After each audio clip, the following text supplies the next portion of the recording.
우리 신자들이 세상에서 살아갈 때 하나님의 시각으로 세상을 보게 되면, 다시 말해서 믿음의 눈으로 세상을 보면 마치 신자는 발에 맞지 않는 신발을 신은 것처럼 아주 불편합니다. 불편하고 거추장스럽고 때로는 어색해서 빨리 그냥 벗어버리고 싶은 마음밖에 들질 않습니다. 여러분, 세상을 보면서 요즘 세상 돌아가는 거 보면 야, 정말 세상 좋다, 살기 좋다, 정말 너무너무 행복하다, 이런 생각이 드십니까? 어느 것 하나, 어느 곳 하나, 무엇 하나 제대로 돌아가는 게 없어요. 요즘에 흔히 사람들이 그런 얘기 많이 하죠. 이게 나라냐, 뭐 그런 소리들. 뭐 그렇다고 해서 모든 것이 다 잘못된 것은 아닌데, 하여튼 우리 신자의 입장에서 볼 때 참 잘못된 것들이 너무나 많다. 왜 그러냐면은 그럴 수밖에 없는 것이 세상의 가치관과 전혀 다른 가치관을 가지고 사는 사람들이 신자이기 때문에 그래요. 세상 사람들이 가는 길을 같이 가지 않기 때문에 어색한 거예요. 그래서 신자가 세상에서 살 때 반드시 만나게 되는 것이 바로 시험이다. 시험이다. 야고보서 처음 시작할 때 1장 2절에 보면 내 형제들아 너희가 여러 가지 시험을 당하거든 온전히 기쁘게 여기라. 왜 시험을 당할 때 온전히 기쁘게 여기느냐. 여기서 만나는 시험은 신자만이 만나는 시험이기 때문에, 내가 그런 시험을 만난다는 것은 내가 신자라는 것을 증거하는 것이기 때문에 기뻐하는 거예요. 이 세상은 사탄이 장악을 하고 있습니다. 우리가 보면 공중 권세 잡은 자가 세상을 장악하고 있다. 그런데 보면은 사탄을 이기는 방법, 마귀의 유혹을 뿌리치는 방법, 요새 보면은 무슨 방법 이런 얘기들을 많이 하는데 방법 없습니다. 우리가 아무리 그래 봐도 사탄이 예수님 오시기 전에는 결코 사탄이 세력이 물러나거나 사탄이 항복하고 이제는 떠나야 되겠다 하고 떠나는 법 없어요. 예수님이 오실 때까지는, 예수님이 오셔서 예수님께서 물리치기 전까지는 사탄은 세상을 장악합니다. 그래서 사람들로 하여금 천국보다는 세상의 가치관을 가지고 살아가도록 계속 유혹을 하는 거예요. 그게 사탄이 하는 일이에요. 사실 신자는 세상을 살면서 부딪히는 여러 문제를 겪으면서 예수를 믿고 천국을 소망하는 믿음이 세상을 살아가는 데 있어서는 전혀 도움이 되지 않는다라고 생각을 하는 경우가 많아요. 실제로 또 그렇잖아요. 내가 천국을 소망하고 예수를 믿고 그렇게 사는 것이 뭐 세상 살아가는데 그렇게 도움이 되느냐, 그것이 뭐 속된 말로 밥을 주느냐, 나를 출세시키느냐, 돈을 벌게 해주느냐, 어디 가서 남들에게 대접을 받도록 해주느냐, 그거 아니잖아요. 내가 예수 믿는다고. 예? 저는 어디 가서 목사라 소리 하지도 않아요. 요즘에 목사라고 하면은 사람들이 아유 그러세요? 그렇게 하고 뭐 존경을 하고, 존경까지는 아니더라도 뭐 인정을 해주고 뭐 그러는 세상이 아니잖아요. 예. 제가 아는 목사님 미국에 여행을 갔을 때 전철을 탔는데 어떤 사람이 소매치기를 당했대요. 근데 그 소매치기 당한 사람이 이제 그 목사님은 아시아인이고 자기 나라 사람이 아니니까 의심을 하고 저 사람이 가져갔다고 그렇게 이야기를 하더라니. 경찰을 불러서 왔는데, 그 이제 그 열차 내에 그 청원 경찰 있잖아요. 우리나라는 청원 뭐 정식 경찰은 아니고 어떤 경찰권을 가진. 참 난감하죠. 그렇다고 이 양반이 뭐 영어를 잘해가지고 뭐 이렇게 변명을 할 수 있는 그런 처지도 아니고. 그러면서 소지품을 검사하겠다 뭐 이렇게 물어보는데 참 난감하더래요. 그래서 그냥 할 수 있는 소리가 I am a pastor. 나 목사다. I am a Korean pastor. 한국 목사다. 그러니까는 경찰관이 경례를 딱 붙이더니 아유 그러냐고 그러면서 그냥 죄송하다고 그러더라는 거예요. 그러니까 목사를 인정해 주는 거예요. 목사의 말을. 우리나라 같으면 어림도 없죠. 제가 한 번은 차를 타고 집에 가는데 음주단속을 하더라고요. 그러면서 뭐 옛날에 종이컵을 대고 불어보라고 해서 문을 열고 전 목사라 술 안 마십니다. 그러니까 목사라고 술 안 마십니까? 이지라고 있는 거야. 그 싸가지 없는 녀석이. 내려서 한 대 지어받고 싶은 생각이. 그만큼 목사도 그런데 일반 성도들이야 뭐 세상에서 뭐 대접 받겠습니까? 대접을 못 받지. 오히려 그런 것들, 믿음을 가지고 정말 천국을 소망하면서 살아가는 것이 헛된 일이다. 그렇게 생각이 들 때가 많다 이 말이죠. 오히려 정말로 잠시 잠깐 있다가 썩어지고 없어질 그런 세상의 것들이 오히려 세상을 살아나가는 데 있어서는 도움이 된다. 또 힘이 된다. 그런 걸 우리가 피부로 느끼잖아요.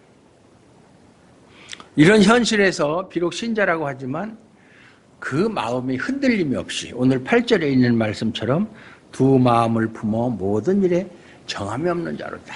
두 마음을 품지 않고 오직 한 마음만 가지고 살아갈 수 있을까? 참 그렇게 한다면 정말 대단한 사람이죠.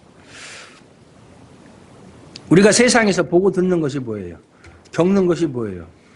돈과 권세가 있으면 그것이 바로 힘이 된다는 사실이잖아요.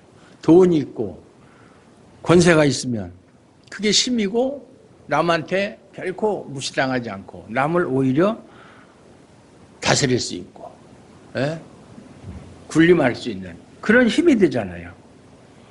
이런 것들이 신자에게 시험이 되는 거예요. 내가 천국을 소망하고 오로지 하나님 말씀대로 살아야 되겠다.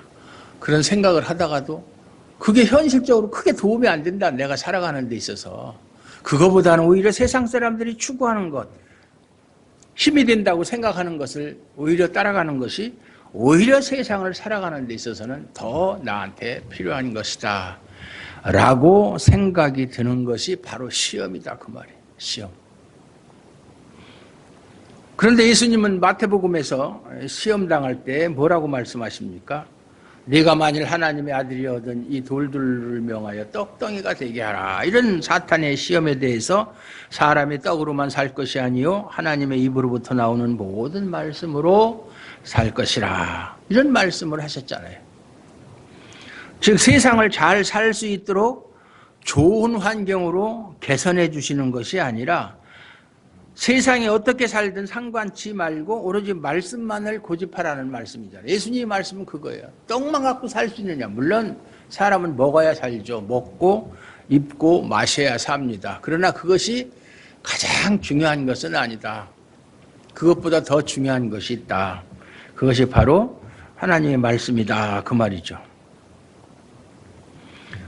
이처럼 떡으로 살아가고 떡이 힘이 되는 세상에서 떡이 되지 않는 떡이 되도록 하는 말씀만으로 산다는 것이 얼마나 힘든지 그건 그렇게 살려고 노력해보지 않은 사람은 알 수가 없는 거예요. 나는 그래도 세상 환경이 어떻든 나는 거기에 동화되지 않고 거기에 유혹을 받지 않고 나는 하나님의 말씀대로만 살겠다. 내가 살다가 죽는 한이 있어도 살든지 죽든지 사도 바울의 고백처럼 내 몸에서 그리스도가 존귀되게 하려 함이라 하는 그런 믿음을 가지고 산다는 것이 얼마나 힘드냐 그 말이에요.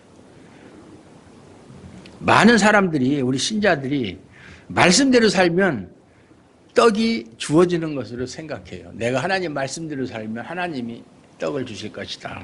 여기서 뭐 떡이라고 하는 것이 꼭 먹는 것만을 말하는 것은 아니죠. 그건 착각이에요. 네, 그것은 이미 그 마음이 사탄에 의해서 장악되었다는 증거예요. 세상과 똑같이 세상의 떡에 가치관을 두고 믿음을 이용해서 떡을 얻고 싶은 욕망일 뿐이에요. 만약에 우리가 하나님 말씀대로 믿음을 지키고 살면 하나님이 모든 것을 다 해결해 준다면 순교하는 사람 한 사람도 없어야 돼요. 순교하는 사람 있을 수가 없죠. 하나님이 다 어려운 길 피하게 하시고 오히려 대적하는 사람 다 물리쳐 주시고 어떤 환경에서든지 지켜주신다면 왜 순교를 합니까? 순교할 일이 전혀 없어요. 네. 이런 잘못된 믿음 가지고는 시험을 만날 일이 없어요. 시험 만날 일이 없죠. 다만 남들처럼 살지 못하는 것 때문에 한탄하고 불평하고 낙심할 일만 있는 거예요. 그래서 야고보 사도가 흩어진 성도들에게 말하고자 하는 것은 신자가 처한 세상의 현실이 이러하기 때문에 시험을 만나는 것을 이상하게 여기지 말고 오직 하늘의 것만 소망하고 붙들고 살아가라는 얘기예요. 그 얘기 하려고 지금 이 야고보서를 기록한 거예요. 이것은 비록 흩어진 12지파 사람들에게만 해당되는 말씀이 아니고 오늘날 우리를 향한 하나님의 말씀이다. 이 성경은 기록된 지가 벌써 구약은 3,500년 전에 기록이 되었고 신약은 2,000여 년 전에 기록이 되었고 그 당시의 사람들에게 제1차적인 독자죠. 그들에게 하신 말씀이 기록된 것이지만 그것은 오고 오는 모든 세대에게 공통적으로 하시는 말씀이다. 그러니까 지금 우리에게도 똑같이 적용되는 말씀이다. 그 말이에요. 그 당시 사람들에게 하신 말씀 같으면 우리하고 상관없고 이거 읽을 필요도 없고 우리가 알 필요도 없는 거예요. 그렇다면 과연 우리가 이런 믿음의 길을 갈 수 있겠는가? 정말 어떤 어려움이 있어도 다 그것을 이겨내고 인내하면서 하나님의 말씀을 붙잡고 살아갈 수가 있겠는가? 세상은 그때나 지금이나 야고보 사도가 이 말씀을 기록할 때나 지금이나 달라진 게 없어요. 아담이 타락한 이후로 지금까지 세상은 변한 게 없어요. 힘없는 자가 무시받고 힘들게 살아가는 그러한 세상의 원리, 그게 변합니까? 절대로 변하지 않아요. 그런 세상을 우리가 바라보면서 하늘의 것만을 소망하며 나는 어떤 일이 있어도 믿음으로만 살아가겠다. 그렇게 다짐을 해도 막상 현실적인 문제에 부딪히게 되면 그렇게 조금 전에 그렇게 생각했던 것은 다 온데간데 없이 사라져버리고 세상에서 힘이 되는 것을 갖고 싶은 욕망, 그런 욕망에 이끌리는 자신을 보지 않을 수가 없다. 그런 경험 많잖아요. 이렇게 살면 안 되는데. 하나님 요번 한 번만 좀 봐주세요. 다음부터는 안 그럴게요. 그런 일도 있을 것이고요. 이처럼 신자가 세상에서 믿음으로 산다는 것은 참 어려운 일이다. 어려운 일이에요. 신앙생활이 쉽지 않잖아요. 어려운 일이에요. 말 그대로 전투를 치러야 하는 싸움이다. 그래서 고린도전서에 보면 우리를 가리켜서 그리스도의 군사라고 그랬잖아요. 군사가 뭐 하는 사람들이에요? 전쟁하는 사람들이잖아요. 우리는 세상에서 전쟁하는 사람들이에요. 전쟁하는 사람들. 그래서 야고보는 5절에서 너희 중에 누구든지 지혜가 부족하거든 모든 사람에게 후히 주시고 꾸짖지 아니하시는 하나님께 구하라. 그리하면 주시리라. 그런 말씀하고 있어요. 그러면 여러분은 자신이 지혜가 부족하다는 것을 절실하게 느낄 때가 있습니까? 나는 정말로 지혜가 부족한 사람이야. 여기서 말하는 지혜는 학교에서 시험을 볼 때 전혀 생각 안 나는 것도 그냥 하나님이 생각나게 해주시고 또 세상에서 남들보다 잘 살아갈 수 있는 그런 지혜, 그걸 말하는 게 아니에요. 신자로서 믿음의 길을 갈 수 있게 하는 지혜를 말하는 거예요. 믿음의 길. 세상은 계속 나를 유혹하잖아요. 사탄이 권세를 잡고 있으니까. 야, 세상의 가치관대로 살아라. 예수 믿는 게 별거냐. 누릴 거 다 누리면서 살아도 충분하게 예수 믿을 수가 있다. 예수 믿고 살 수가 있다. 이런 식으로 유혹할 때 그걸 물리칠 수 있고 거기에 미혹되지 않는 지혜를 말하는 거예요. 그렇다면 신자가 믿음으로 살고자 함으로써 시험을 만날 때 지혜의 부족함을 절감하게 되는 거예요. 내가 이렇게 하면 안 되는데 왜 이렇게밖에 못하나, 이렇게밖에 행동을 못하나, 이렇게밖에 생각하지 못하나 하는, 그럴 때 참 나는 지혜가 부족하다는 것을 절감하게 된다 그 말이죠. 특히 목사들은 설교할 때 그걸 많이 느껴요. 루터도 그런 말을 했어요. 설교를 하고 딱 내려갈 때 너무나 참 내가 이걸 설교라고 했나, 그렇게밖에 못했나. 사실 설교를 준비할 때는 정말로 설교를 잘해서 성도들에게 감동을 주고 은혜를 끼치고 싶은 마음으로 준비를 하는데 막상 설교를 끝나고 강대상에서 내려갈 때 너무나 절망스럽다. 자기가 기대하고 바랬던 거 10분의 1, 100분의 1도 이루질 못했다. 그러면서 자책한다는 거예요. 야, 그걸 설교라고 했냐? 네가 무슨 목사냐? 뭐 이런 자책감이 든다고 그래요.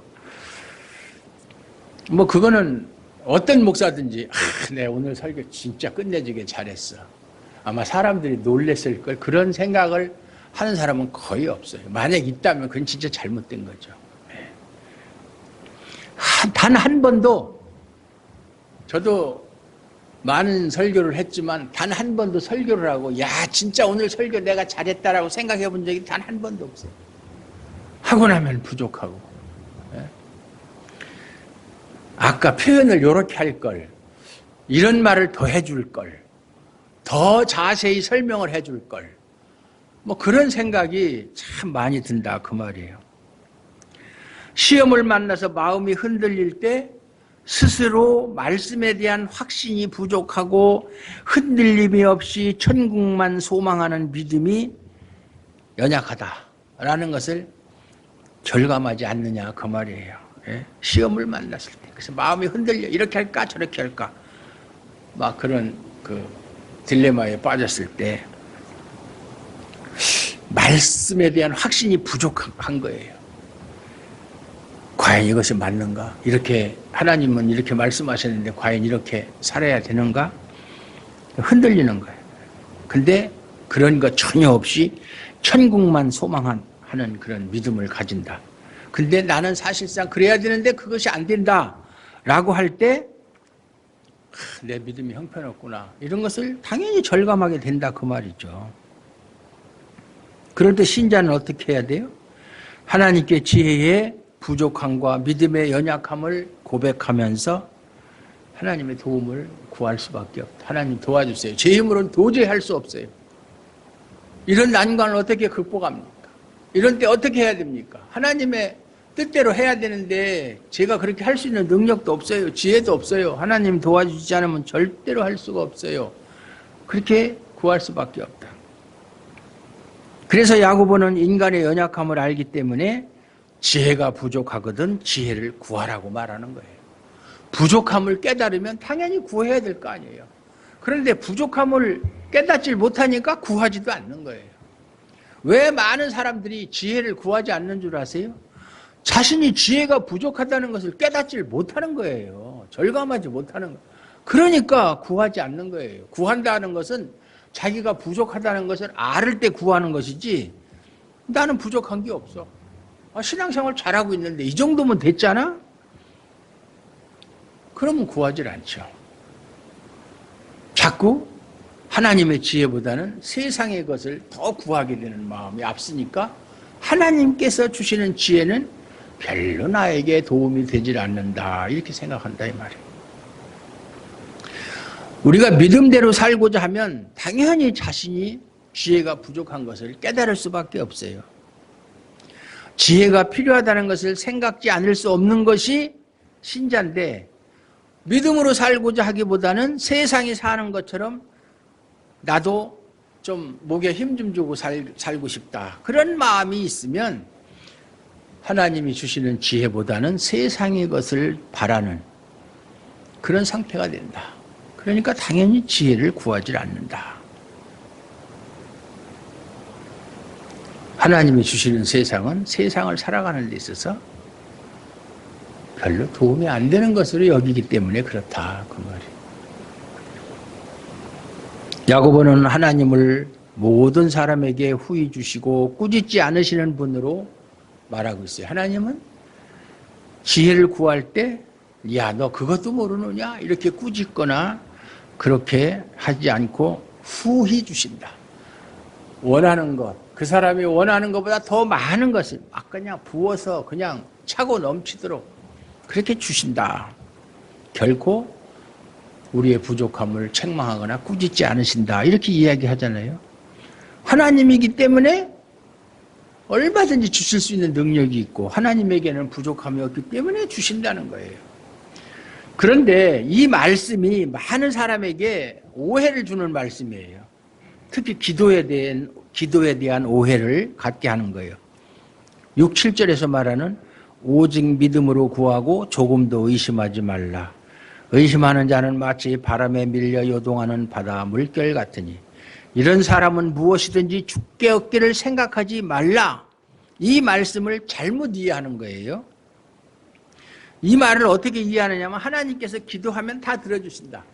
그런 확신만 있으면 내가 기도하면 하나님께서 분명히 들어주실 거라는 그 확신을 가지고 기도하면 모든 기도에 다 응답받을 수 있다. 이렇게 이해를 한다 그 말이에요. 또 그렇게 가르치고 있고 그게 오해다 그 말이에요. 하지만 야고보가 말하는 건 기도할 때 의심하지 않으면 응답받는다고 지금 얘기하는 것이 아니에요. 신자가 믿음을 지키고 믿음대로 살 때 자기에게 부족한 지혜를 구하게 되면 하나님이 지혜를 주신다는 이야기지 모든 기도를 하나님이 다 응답해 주신다 그런 뜻이 아니다 이 말이에요. 그래서 그 믿음대로 살 수 있도록 도우신다는 것을 말하는 것이지 너희가 기도할 때 의심하지 않고 확신하면 모든 기도를 하나님이 다 들어주신다 그런 얘기는 전혀 여기에 없어요. 그런데 신자가 지혜를 구함에도 불구하고 믿음을 가지지 못할 때 왜? 그것은 의심하기 때문이다. 설마 내가 이렇게 하나님께 지혜를 구할 때 하나님이 주실까? 아마 안 주실걸? 이렇게 의심하게 되면 받지 못한다. 지금 그 얘기를 하는 거예요. 그러니까 의심하지 말라는 거예요. 하나님이 왜 하나님의 뜻대로 믿음 생활하는데 필요한 지혜를 구하는데 왜 안 주시겠어요? 당연히 주시지. 그런데 그것을 구하면서 의심을 하기 때문에 못 받는다 그 말이에요. 과연 야고보가 말하는 의심이라고 하는 것이 무슨 의미예요? 지혜를 구했는데 하나님이 과연 지혜를 주실까라는 마음을 의심이라고 하는 거예요. 야고보는 의심하는 자를 바람에 밀려 요동하는 바다 물결 같다. 예, 여러분 바다 가보면 막 파도가 치면 물결이 막 이렇게 요동하죠. 한 곳에 이제 정지해 있지 않고 막 파도가 치면 저는 이제 바다 낚시를 지금은 못 가지만 옛날에 낚시를 가면 특히 밤바다에서 이렇게 불을 켜놓고 낚시를 하면 파도가 좀 치면 한 2m만 되면 그냥 뭐 낚싯배가 뭐 크질 않으니까 금방 내 그냥 배가 그냥 물에 그냥 가라앉을 것 같은 그런 거예요. 캄캄하고 보이지도 않는데 무섭죠.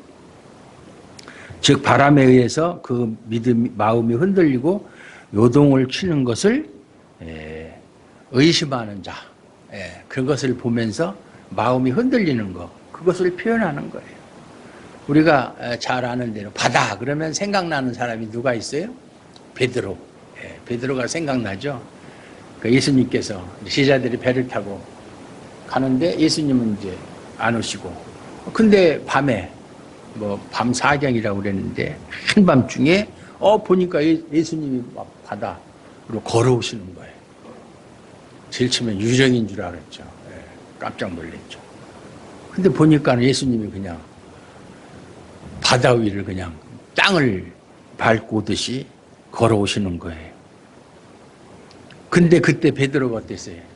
주님이시거든 나를 물 위로 걸어라 해달라고.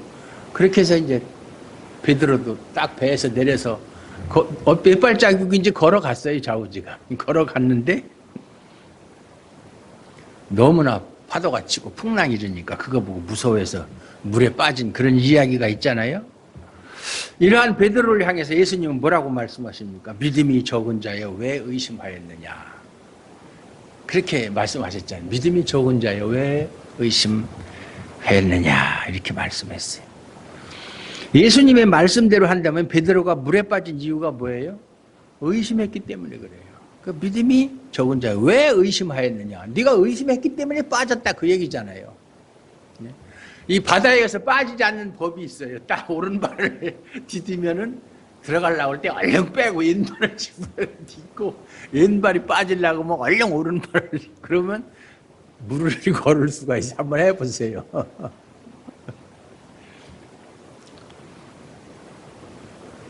그러니까 의심했기 때문에 빠졌다는 얘기잖아요. 그렇다면 베드로가 풍랑이 일었을 때 내가 물에 빠지는 것은 아닌가? 아이고 내가 이렇게 풍랑이 있는데 내가 혹시 물에 빠지는 거 아니야? 좀 걸어가면서 그런 의심을 했기 때문에 빠진 거냐? 물론 베드로가 풍랑을 보고 그런 생각을 당연히 했을 수 있어요.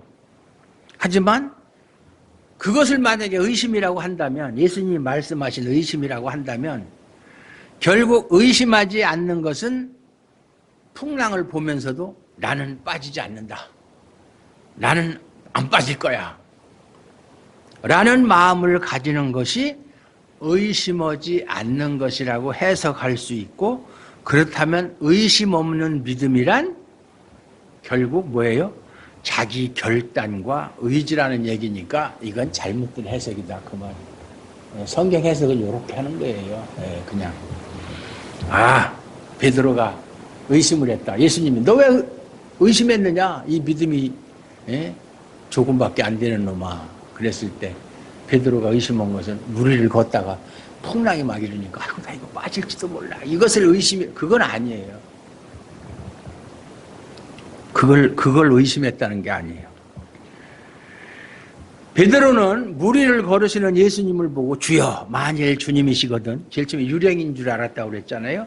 나를 명하사 물 위로 오라 하소서. 그렇게 마태복음 14장 28절에서 말씀합니다. 나를 명하사 나에게 명령을 해서 야 베드로야 물 위로 걸어와라 이렇게 명령해달라는 거예요. 베드로가 원한 게 그거예요. 그러니까 예수님이 와라 그랬잖아요. 와라. 그러니까 베드로가 배에서 내려서 물 위를 걸었던 거잖아요. 즉 베드로가 구한 것은 우리가 잘못 생각하는 거예요. 물 위를 걸을 수 있는 능력을 달라고 요구하지 않았어요. 주님, 저 물 위를 주님 저는 걷고 싶은데 제가 물 위를 걸을 수 있는 능력을 주세요. 그렇게 요구하지 않았어요. 나를 명하사 물 위로 오라라고 그렇게 말씀해달라고 그랬어요.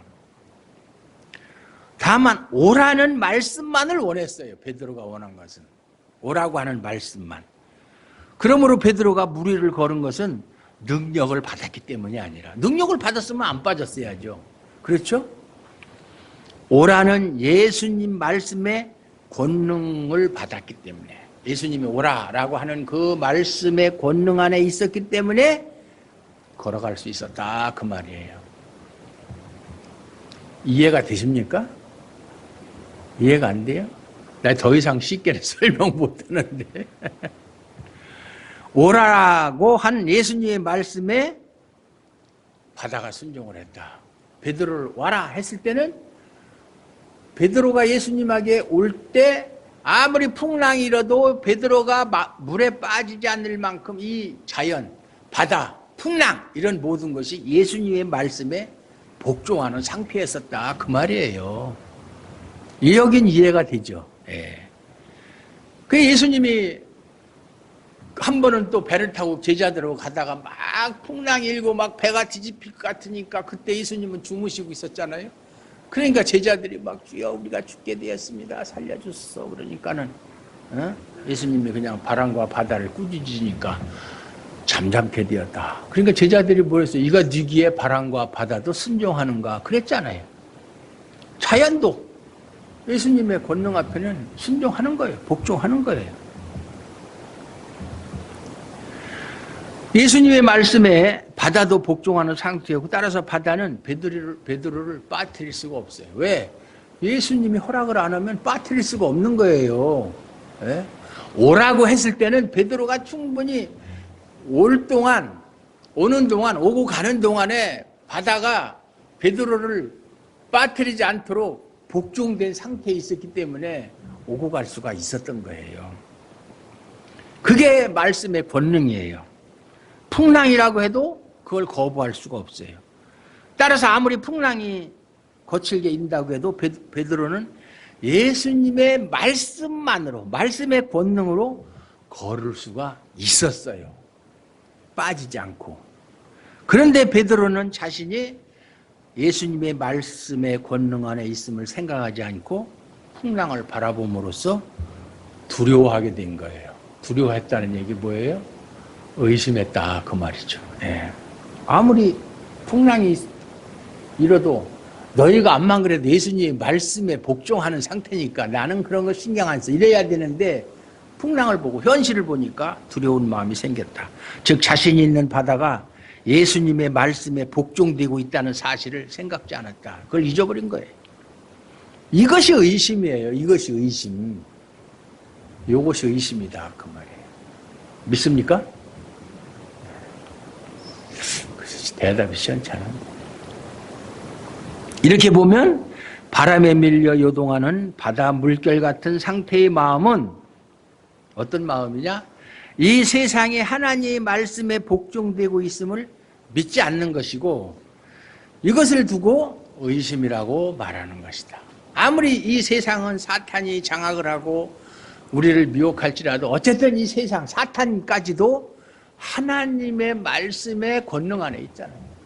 욥기를 보면은 사탄이 욥을 갖다가 시험하려고 해도 하나님의 허락을 받고 나서 하잖아요. 이 하나님의 권능 안에 있기 때문에 자기 마음대로 그냥 자기 마음에 안 드는 사람은 시험을 주고 때로는 고통을 주고 또는 죽이기도 하고 그렇게 할 수가 없다 그 말이에요. 즉 믿음으로 구하고 의심하지 말라는 것은 세상이 하나님의 권세 아래 있음을 믿고 구하라 그 말씀이에요. 세상은 하나님의 권세 아래 있다. 세상에 아무리 혼란스럽고 사탄이 우리를 유혹하고 세상 곳곳에서 전쟁이 일어나고 지진이 일어나고 여러 가지 어려운 일이 생길지라도 세상은 하나님의 권세 아래 있으므로 세상의 그 어떤 것도 하나님의 백성을 회방할 수 없음을 믿고 지혜를 구하라는 거예요. 야고보가 오늘 말하고자 하는 요지가. 그렇다면 세상에서 어떤 시험을 만난다고 해도 흔들림이 없이 인내하면서 믿음으로 살아가게 된다. 그걸 지금 야고보가 우리에게 말하고 있는 거예요. 그런데 세상이 하나님의 권세 아래 있음을 그걸 모르기 때문에, 그걸 보지 못하기 때문에 이런저런 일로 인해서 마치 베드로가 풍랑을 보고 두려워하는 마음이 생긴 것처럼 우리 주변에서 이런저런 일이 생기고 나에게 그런 일이 닥쳐오면 무서워하고 불안해하고 염려하는 거예요. 하나님이 이 세상을 장악하고 하나님의 뜻대로 운행한다는 사실을 잊어버리니까 불안해한 거예요. 내가 어떻게 될 것이지? 이러다가 어떻게 되는 건 아니야? 어떻게 잘못되는 거 아니야? 심지어는 죽는 거 아니야? 이렇게 망하는 거 아니야? 이런 마음으로는 무엇을 구하든 얻지를 못한다. 왜? 의심을 가지고 있기 때문에. 의심을 가지고 있으면 안 된다 그 말이에요. 하나님이 주시지 않는다는 의미가 아니라 하나님이 이미 하늘에 좋은 것을 우리에게 베푸셨는데 풍랑을 두려워하는 마음으로는 아무리 기도한들 하나님이 베푸신 좋은 것들을 볼 수 없다 그 말이에요. 그걸 누리지 못한다 그 말이에요. 이것을 8절에서는 두 마음을 품어 모든 일에 정함이 없는 자로다. 두 마음. 구약 성경에도 하나님께서는 심지가 견고한 자, 심지가 견고하다는 것은 두 마음을 품지 않고 한 마음을 품은 것을 말하는 거예요. 하나님이 평강을 더하신다고 그래요.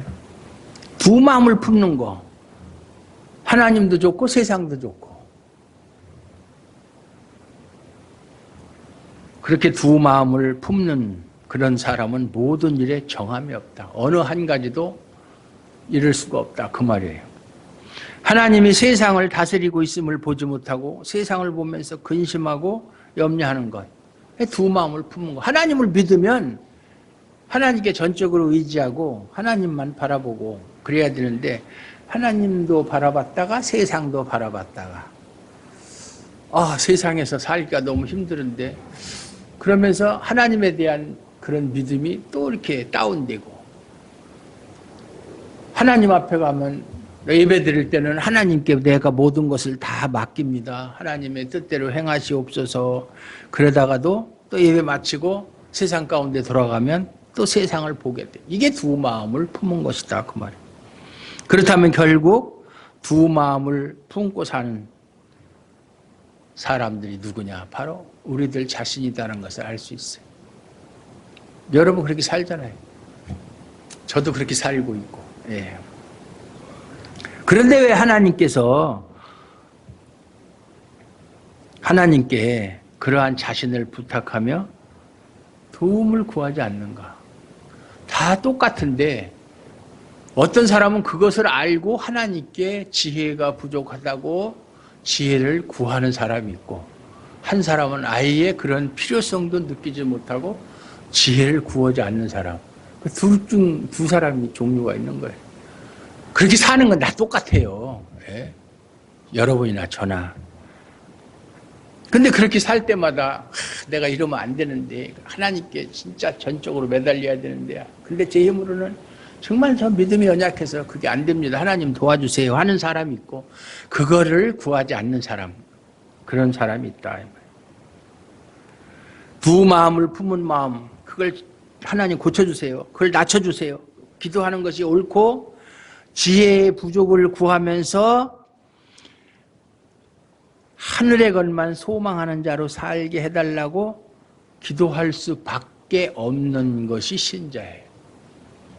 신자는 그렇게 살아야 돼요. 그렇게 살면서도 항상 부족함을 느끼고 그렇게 살기 때문에 하나님께 항상 지혜를 구하는 것이 신자다 그 말이에요. 세상이 하나님의 다스림에 있음을 보면서 진심으로 필요한 것이 무엇인가? 그것을 안다면 지혜의 부족함을 당연히 구할 수밖에 없다. 나는 하나님의 지혜 필요 없어. 내가 알아서 다 해. 그렇게 말할 수 있는 사람이 있어요? 없어요. 그런 어려움을 만날 때. 그러나 하나님의 이 세상을 다스림을 보고 정말로 내가 필요한 것이 무엇인가? 하나님께서 주시는 지혜가 필요하다. 나는 그런데 그러한 지혜가 부족하다. 그것을 알고 구하게 되면 하나님은 지혜로 넘치게 하실 것이고 어떤 시험을 만나도 인내하면서 천국만 소망하게 하실 것이 분명하기 때문입니다. 믿습니까? 대답은 항상 쉬웠지 않아요. 자, 기도합니다. 하나님 감사합니다.